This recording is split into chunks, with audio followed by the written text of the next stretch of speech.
જય શ્રી કૃષ્ણ અક્ષયભાઈ. અક્ષયભાઈ ક્યાંથી આવો છો તમે? હું નડિયાદની બાજુમાં મારું ગામ છે, ત્યાંથી આવું છું. શું તકલીફ હતી અક્ષયભાઈ તમને? મને ઘણા સમયથી ઊંધો ગેસ, છાતીમાં દુખાવો, એમ લાગે કે મને એટેક આવ્યું હોય એ ટાઈપનું ફીલ લાગે, ગભરામણ થાય, બેચેની લાગે, એ ટાઈપનો પ્રોબ્લેમ થતો હતો ઘણા વર્ષોથી.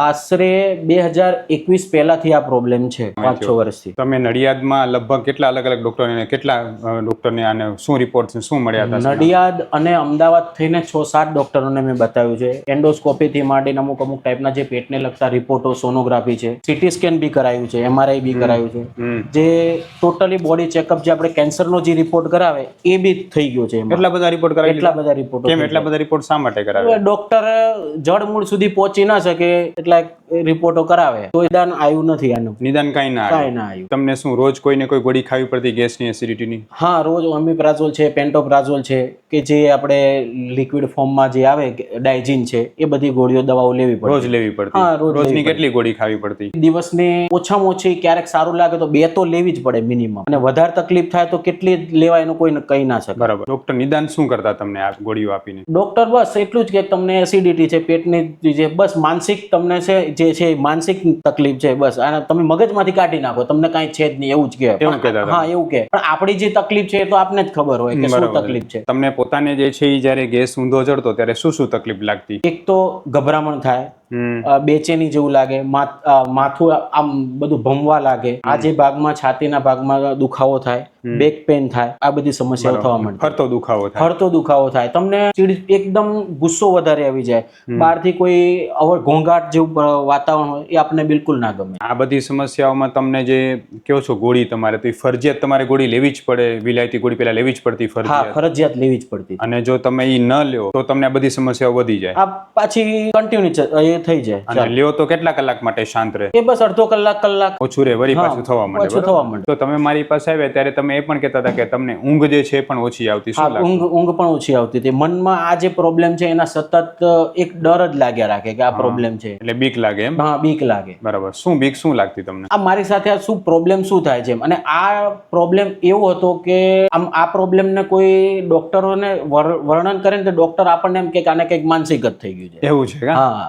નડિયાદ થી અવડા બધા કિલોમીટર દૂર, આપણે અહીંયા 400-500 કિલોમીટર દૂર, તમને કેમ થયું કે અહીંયા આપણે દવા કરવા માટે? કઈ રીતે ખબર પડી તમને? બસ એક વિડીયોના માધ્યમથી 2-3 પેશન્ટના મેં વિડીયો જોયા, એના અનુભવ કર્યા, અને મારે બાય ચાન્સ એ જે પેશન્ટો જોડે અહીંયા ક્લિનિક ઉપર બી મારો મુલાકાત થઈ ગઈ, જેમ કે વલ્લભભાઈ હતા એમની જોડે મારે મુલાકાત બી થઈ ગઈ, અને એના અનુભવમાં મને વધારે કોન્ફિડન્સ આવ્યો કે ના, સારું થઈ જશે. તમે જ્યારે અહીંયા આવ્યા, આપણે તમારું નિદાન કર્યું, તમારી પંચકર્મ સારવાર કરી, બરોબર છે, તમારી દવાઓ થઈ, આ બધા જ થી તમને જે છે 100% સંતોષ લાગે છે? હા, 100% સંતોષ લાગે છે. બરાબર છે. તમે જ્યારે અહીંયા આવ્યા ત્યારે આપણે દવા શરૂ કરી તો તમને શરીરમાં શું શું ફેરફાર થયો, અને હાલ તમને કેટલા મહિના દવાથી તમને કેટલું સારું લાગે છે? દવાના ફેરફારથી પહેલાં તો પાચન તંત્રમાં થોડોક સુધારો લાગ્યો. જેમ કે ગેસનો પ્રોબ્લેમ હતો એ ધીમે ધીમે ઓછો થવા લાગ્યો. મારી કબજિયાત હતી એ પણ ધીમે ધીમે દૂર થવા લાગી, અને એક ચિંતા જે મગજમાં હતી ને એ બી ધીમે ધીમે થોડી ઓછી થવા માંડી. તો આજ તમારી દવાને કેટલો સમય થયો? કેટલા મહિના આપણે દવા ચાલુ છે? આજે મારું 3જું પંચકર્મ પૂરું થઈ ગયું છે,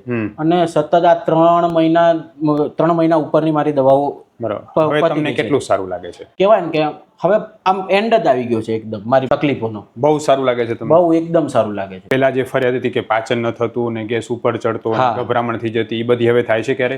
ના, હવે ક્યારે નથી થતી. ઓલ ઓવર કમ્પ્લીટ થઈ ગયું. તમે જે છેલ્લા એવું હતું કે 5-1 વર્ષથી સતત તમારે 2 ગોળી ને લિક્વિડ ને બધું લેવું પડતું, ના, એ તો કેટલા સમયથી બંધ થઈ ગયું? ફર્સ્ટ ટાઈમ તમને મળ્યો છું ત્યારથી મેં બંધ કરી દીધું છે. અને તો એની જરૂર નથી પડી? એની જરૂર મને નથી પડી. અને રૂટીનમાં તમે એ બંધ કરતા પહેલા, આપણી દવાથી પહેલા જો બંધ કરતા તો તકલીફ વધી જતી? હા, એ તકલીફ વધી જતી. સહન ન થાય તકલીફ થતી. હવે ખરેખર અક્ષયભાઈના વિશે હું તમને જરૂર કહેવા માંગુ છું કે અક્ષયભાઈને જે મેઇન પ્રોબ્લેમ હતો ને, માત્ર ને માત્ર આવી પ્રમાણે એને ઉદાવર્ત એટલે કે ઊંધા ગેસ નામનો રોગ હતો, કે જેમાં આખા પેશન્ટમાં હંમેશા એવા જ લક્ષણો જોવા મળે કે જાણે એને માનસિક કોઈ પ્રોબ્લેમ થઈ ગયો છે, કે એને કોઈ બીજું પાચન લગતી સમસ્યા કરતા એને માનસિક સમસ્યા વધારે જોવા મળે, વિચારવાયું જેવું જોવા મળે. આ બધા જ લક્ષણોમાં ખરેખર આયુર્વેદ પ્રમાણે ઉદાવર્ત નામનો રોગ છે, કે જેમાં તેને મનોવિકારણ એટલે કે માનસિક રોગ થઈ ગયો એવા એના લક્ષણો જોવા મળે. ગભરામણ થાય, બેચેની થાય, કંટાળો આવે, કોઈ જગ્યાએ કામ કરવાની ઈચ્છા ન થાય, સતત જે છે એ એકને એક વિચાર આવે કે મને એટેક આવી જશે તો મને કોઈ મોટો રોગ થઈ ગયો હશે, તો આ બધા પ્રોબ્લેમ થવા મળે. પણ આ બધા જ પ્રોબ્લેમના મૂળમાં જે છે આયુર્વેદ પ્રમાણે ઉદાવત એટલે ઊંધો ગેસ હોય, જેનું મૂળ કારણ છે પાચન શક્તિની નબળાઈ થવી અને સાથે સાથે કબજિયાત થવી. તમને ઊંઘ ના આવતી એવું કહો છો, બરોબર છે? તો ઊંઘમાં તમને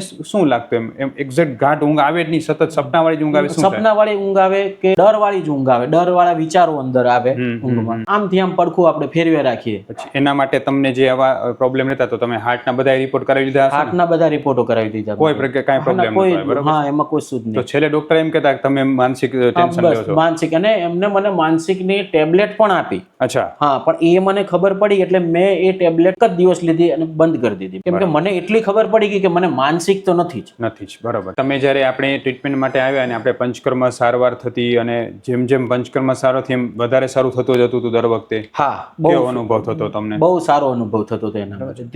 દિવસે ને દિવસે એમાં સુધારો થતો હતો અને સ્ફૂર્તિ પણ વધતી હતી શરીરમાં. જે તમે મને કહેતા કે થાક ને આળસ જેવી બેચેની જેવું લાગતું? નહીં, એમાં તો બહુ ઘણો સુધારો થતો. શું કામ કરો છો તમે? હું ખેતી. પહેલા જ્યારે આપણી પાસે આવ્યા ત્યારે તમે ખેતીમાં પ્રોબ્લેમ રહેતી? પહેલા બહુ પ્રોબ્લેમ રહેતો. અત્યારે મને જાતે બી કોઈ પણ શારીરિક પ્રવૃત્તિ કરવી હોય, ગમે તે હોય, તો મને આળસ બિલકુલ ના આવે. પહેલા મને આળસ બહુ આવતું, કોઈ પણ કામ થાક લાગી જતો. હું ડોક્ટર વિશાલ પંડ્યા, એક MD આયુર્વેદ ડોક્ટર છું. મેં મારો 10 વર્ષ સુધીનો MD આયુર્વેદનો અભ્યાસ જામનગરની વિશ્વ પ્રસિદ્ધ આયુર્વેદ કોલેજમાંથી કરેલો છે. 2011થી એટલે કે છેલ્લા 13 વર્ષથી હું ગાંધીધામ કચ્છ ખાતે NABH માન્યતા પ્રાપ્ત પંચકર્મા આયુર્વેદ હોસ્પિટલ ચલાવું છું. અમે લોકોએ આયુર્વેદ સારવારથી હજારો દર્દીને સાજા કર્યા છે.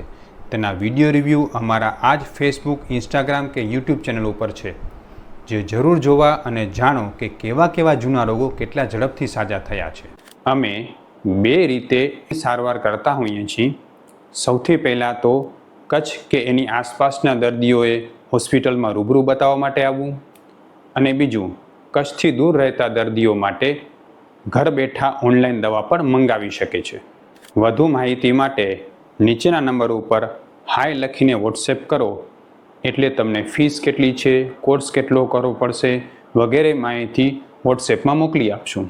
એટલે હું તમને એ પણ કહેવા માગું છું કે તમે કોઈપણ જગ્યાએ પંચકર્મ સારવાર કરાવો તો ખાસ એ ડૉક્ટરને પૂછો કે પંચકર્મ સારવારથી મારા શરીરમાં કેટલા ઝડપથી સુધારો આવશે, મને કોઈ નબળાઈ કે થાક તો નહીં લાગે ને, મારા શરીરમાં સ્ફૂર્તિ કેટલી વધશે. આ 3 પ્રશ્નનો જવાબ તમને સંતોષકારક મળે તો જ ત્યાં સાચી પંચકર્મ સારવાર થતી હોવી જોઈએ. કોઈપણ જગ્યાએ પંચકર્મ સારવારમાં સૌથી અગત્યની વાત છે શરીરમાં સ્ફૂર્તિ વધવી જોઈએ, થાક ન લાગવો જોઈએ અને રોગ ઝડપથી દૂર થવો જોઈએ, તો જ એ પંચકર્મ સાચી રીતે થયેલું ગણી શકાય. અક્ષયભાઈ, મારી પાસે અત્યારે તમે એમ કહેતા હતા કે મને દવાઓ ગરમ પડે છે, તમને પાઇલ્સની પ્રોબ્લેમ પણ થોડી હતી અને પેટમાં ગરમી રહેતી, તો આપણી દવા તમને ક્યારેય ગરમ પડી? ના, એ તો દવા ગરમ નથી પડી. બરોબર. એટલે હું તમને એ પણ કહેવા માંગુ છું કે ઘણા બધા પેશન્ટ એવું વિચારતા હોય કે આયુર્વેદ દવા ગરમ હોય છે, આયુર્વેદ દવા જે શરીરમાં ગરમ પડે છે, પણ ખાસ સાચી વાત તો એ છે કે આયુર્વેદ દવા ગરમ નથી. જો તમારું નિદાન સાચું ન થાય ને તો જ તમને દવા ગરમ પડી શકે છે. એટલે ગુજરાતમાં કોઈ પણ વ્યક્તિ એવું માનતો કે આયુર્વેદ દવા અમને માફક નથી આવતી, અમને ગરમ પડે છે, તો એ લોકો અમારો સંપર્ક કરી શકે છે. અમે રૂબરૂ પણ દવા કરીએ છીએ, ઓનલાઈન પણ મેડિસિન કરતા હોઈએ છીએ. અક્ષયભાઈ, તમારા જેવા ઘણા એવા પેશન્ટ હશે યુવાનો કે જે લોકોને ડોક્ટર એમ જ કહી દીધું હશે કે હવે તમને માનસિક છે, તમે માનસિક દવા લો, આ તો માનસિક દવા આપી પણ દીધી હશે,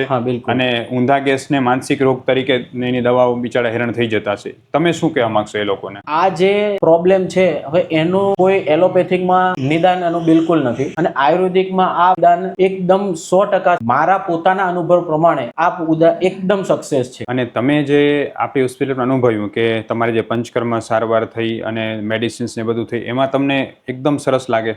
બિલકુલ, એકદમ સરસ. તમે વિચાર કરો કે પહેલા તમે લગભગ નડિયાદમાં અને અમદાવાદમાં ખાસા એવા ડોક્ટરો બદલાવ્યા હશે, ઘણો બધો ખર્ચો ભરવાનો હશે, રિપોર્ટ, એન્ડોસ્કોપી ને બધું કરાવ્યું હતું, બરાબર? બધા તમારા સ્કેન બધા કરાવડાવ્યા, આ બધું અલગ અલગ કરવા છતાં પણ તમારે 2 ગોળી તો રોજ લેવી જ પડતી. પહેલા આપણી દવા શરૂ કર્યા પછી 3 મહિનામાં જેટલો ફાયદો થયો પંચકર્મની દવાથી, એવો તમને પહેલા ક્યારે થયો છે? ના, ક્યારે બી નહીં. અને એટલું પાછળ તમારું ક્યારે સુધર્યું છે? ક્યારે બી નહીં. મારી દવા ધીમે ધીમે ડોઝ, એક ડોક્ટર પાસે જઈએ એટલે એક ડોક્ટર ની ફાઇલ આપણે બીજા ડોક્ટરને બતાવીએ, બીજા ડોક્ટરની ફાઇલ આપણે ત્રીજા ડોક્ટરને બતાવીએ, એટલે આમાં શું થાય કે ડોઝ પ્રમાણે ડોઝ વધતો જાય, કન્ટેન્ટ પ્રમાણે કન્ટેન્ટ વધતું જાય, પણ કોઈ જાતનો કોઈ સુધારો નહીં. દવાઓ ભારે થવામાં લાગી અને આપણી દવા ઘટવા માંડી. આજે પહેલા મહિનાથી આપણી દવામાં જોઈએ તો પહેલા મહિનામાં આપણે ફર્સ્ટ વિઝિટ કરી ત્યારે દવાઓ હતી, બીજા ટાઈમમાં દવાઓ હતી, ત્રીજા ટાઈમથી દવાઓ આપણી ઘટવા લાગી, બધી દવાઓ. અત્યારે મારી દવા એક પણ નથી દવા, અને છતાં તમને સારું છે. છતાં મને સારું છે. ભાઈ તમારો જે વિડીયો છે એ લોકોને આયુર્વેદમાં શ્રદ્ધા ઉત્પન્ન કરવા માટે ખૂબ ઉપયોગી રહેશે, એટલે આ વિડીયો આપણે ફેસબુક, ઇન્સ્ટાગ્રામ, યુટ્યુબમાં મૂકી શકીએ. ઓકે, બિલકુલ. ખૂબ ખૂબ ધન્યવાદ અક્ષયભાઈ. જય શ્રી કૃષ્ણ. જય શ્રી કૃષ્ણ.